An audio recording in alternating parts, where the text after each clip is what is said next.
ಹೊಸ ತಿರುವು. ಲಖನ್ ಜಾರಕಿಹೊಳಿ. ನಿಪಾನಿ ಕ್ಷೇತ್ರದಲ್ಲಿ ಲಖನ್ ಜಾರಕಿಹೊಳಿ ಭೇಟಿ.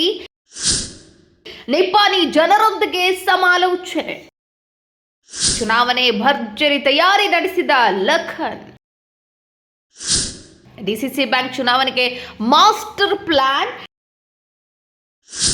ಗಿಡದ ನೆರಳಿಗೆ ಕುಳಿತು ಚುನಾವಣೆಯ ವಿಚಾರ ಮಾಡುವ ಲಖನ್ ಜಾರಕಿಹೊಳಿ.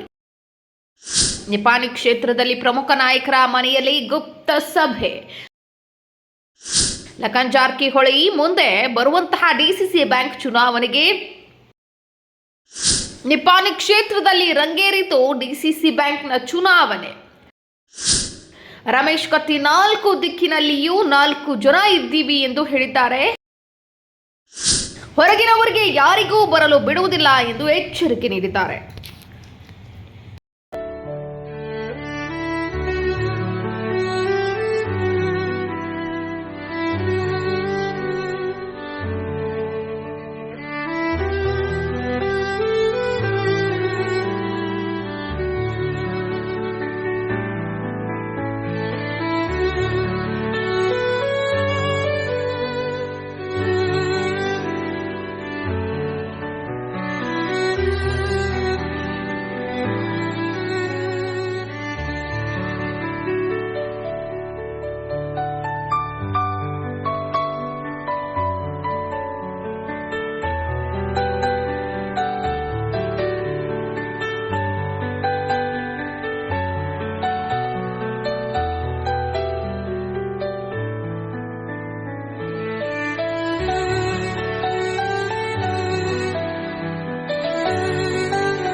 ಹೆಚ್ಚಿನ ಸುದ್ದಿಗಳಿಗಾಗಿ ನೋಡ್ತಾ ಇರಿ ಕನ್ನಡ 9 ನ್ಯೂಸ್.